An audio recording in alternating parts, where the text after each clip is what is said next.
3, 2, 1, 0. Hello, and welcome to the Fighting Moose Podcast. I'm your host and narrator, Jason Hendrickson.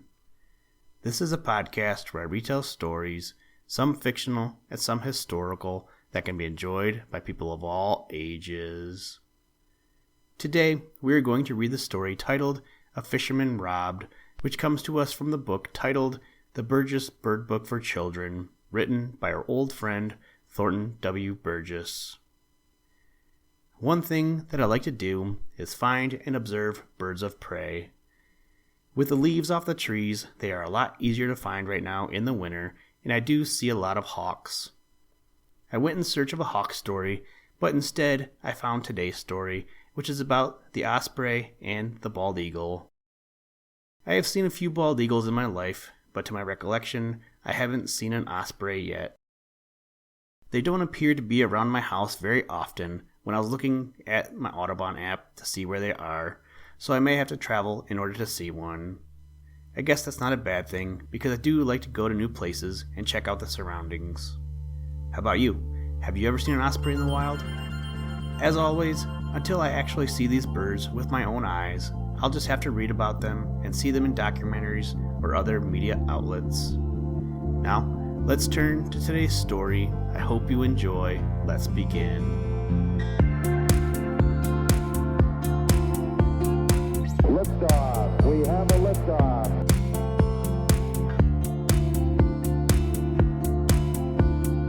We choose to go to the moon in this decade and do the other things, not because they are easy, but because they are hard.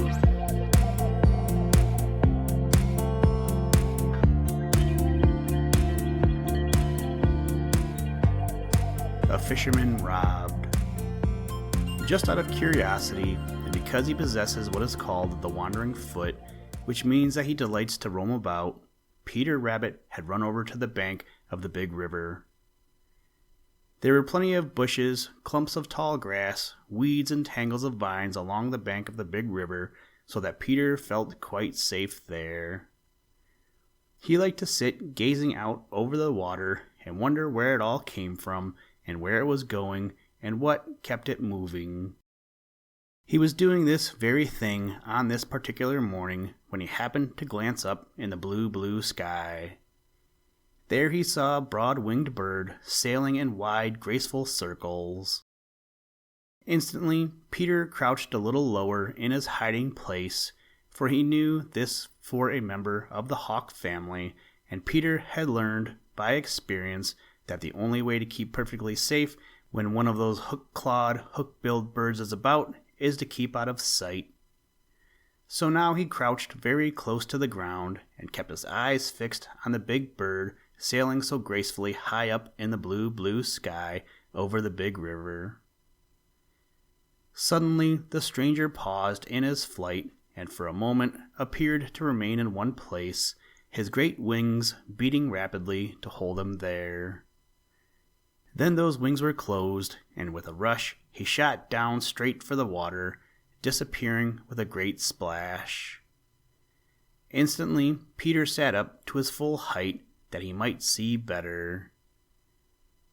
"It's Plunger the Osprey fishing, and I've nothing to fear from him," he cried happily. Out of the water, his great wings flapping, rose Plunger. Peter looked eagerly to see if he had caught a fish, but there was nothing in Plunger's great curved claws. Either that fish had been too deep, or had seen Plunger and darted away just in the nick of time. Peter had a splendid view of Plunger. He was just a little bigger than Redtail the hawk. Above, he was dark brown, his head and neck marked with white. His tail was grayish, crossed by several narrow dark bands and tipped with white. His underparts were white with some light brown spots on his breast. Peter could see clearly the great curved claws which are Plunger's fishhooks. Up, up, up he rose, going round and round in a spiral.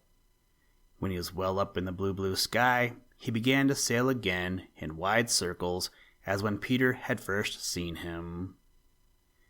It wasn't long before he again paused and then shot down towards the water. This time he abruptly spread his great wings just before reaching the water so that he no more than wet his feet. Once more a fish had escaped him, but Plunger seemed not in the least discouraged. He is a true fisherman, and every true fisherman possesses patience. Up again he spiraled until he was so high that Peter wondered how he could possibly see a fish so far below.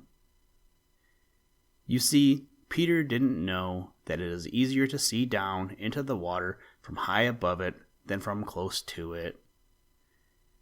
Then, too, there are no more wonderful eyes than those possessed by the members of the hawk family, and Plunger the osprey is a hawk, usually called fish hawk. A third time Plunger shot down, and this time, as in his first attempt, he struck the water with a great splash and disappeared. In an instant he reappeared, shaking the water from him in a silver spray and flapping heavily. This time Peter could see a great shining fish in his claws. It was heavy, as Peter could tell by the way in which Plunger flew. He headed towards a tall tree on the other bank of the big river, there to enjoy his breakfast. He was not more than halfway there when Peter was startled by a harsh scream. He looked up to see a great bird with wonderful broad wings swinging in short circles about Plunger. His body and wings were dark brown, and his head was snowy white, as was his tail. His great hooked beak was yellow, and his legs were yellow. Peter knew in an instant who it was. There could be no mistake. It was King Eagle, commonly known as Bald Head, though his head isn't bald at all. Peter's eyes looked as if they would pop out of his head, for it was quite plain to him that King Eagle was after Plunger, and Peter didn't understand this at all.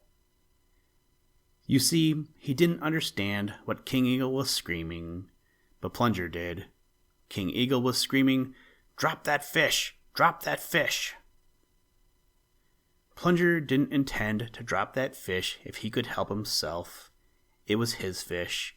Hadn't he caught it himself? He didn't intend to give it up to any robber of the air, even though that robber was King Eagle himself, unless he was actually forced to. So Plunger began to dodge and twist and turn in the air, all the time mounting higher and higher, and all the time screaming harshly, "Robber! Thief!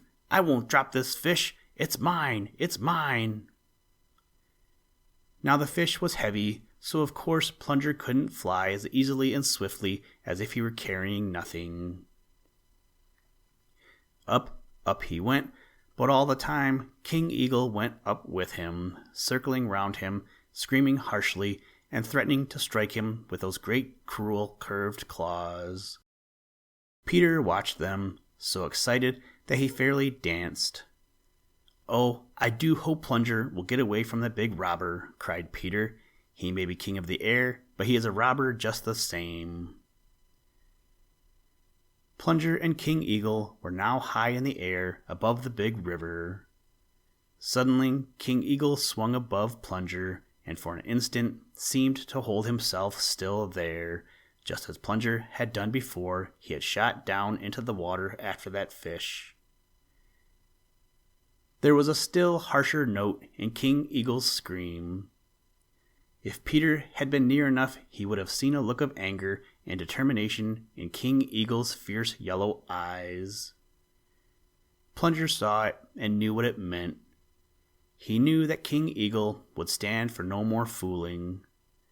With a cry of bitter disappointment and anger, he let go of the big fish. Down, down dropped the fish, shining in the sun like a bar of silver. King Eagle's wings half closed, and he shot down like a thunderbolt. Just before the fish reached the water, King Eagle struck it with his great claws, checked himself by spreading his broad wings and tail, and then in triumph flew over to the very tree towards which Plunger had started when he had caught the fish. There he leisurely made his breakfast, apparently enjoying it as much as if he had come by it honestly. As for poor Plunger, he shook himself, screamed angrily once or twice, then appeared to think that it was wisest to make the best of a bad matter, and that there was more fish where that one had come from, for he once more began to sail in circles over the big river, searching for a fish near the surface. Peter watched him until he saw him catch another fish and fly away with it in triumph.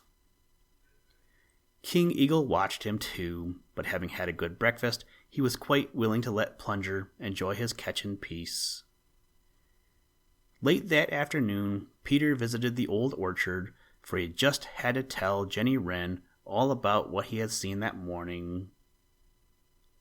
King Eagle is king simply because he is so big and fierce and strong, sputtered Jenny.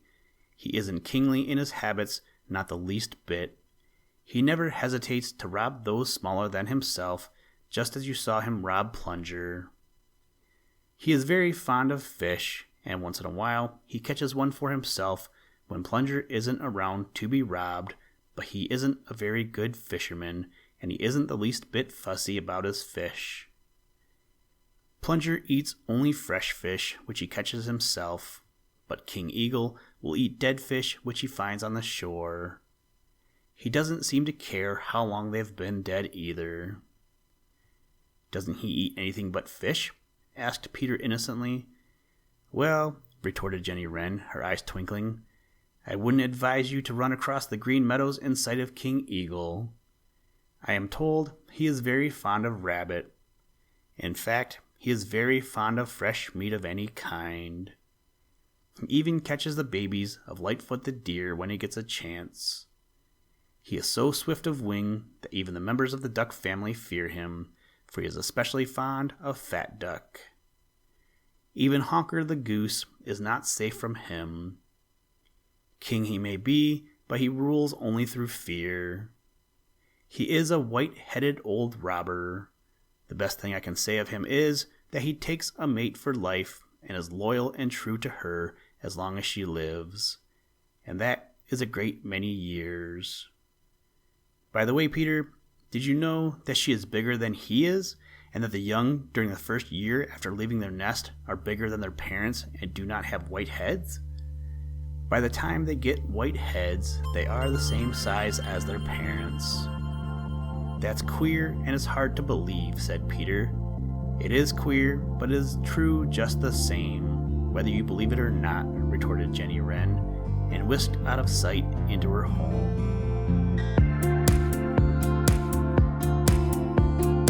Listen, Tranquility Base here. The Eagle has landed.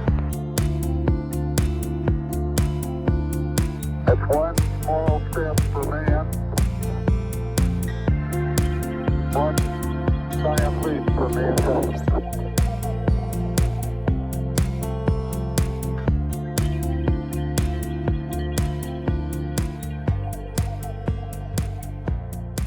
Thank you for listening to this episode of the Fighting Moose podcast. Please join us next time as we read another exciting story. Today's music was provided by the artist Analog by Nature, and the audio clips were provided from NASA. For more information to download and or listen to audio or materials from all our recordings, or to contact us, please visit www.thefightingmoose.com, or you can follow the links in the show notes. If you enjoy the podcast, please leave us a review wherever you get your podcast or on iTunes, and tell a friend. Thank you for your patronage, and as always, try and do a random act of kindness every day. Mission complete, Houston.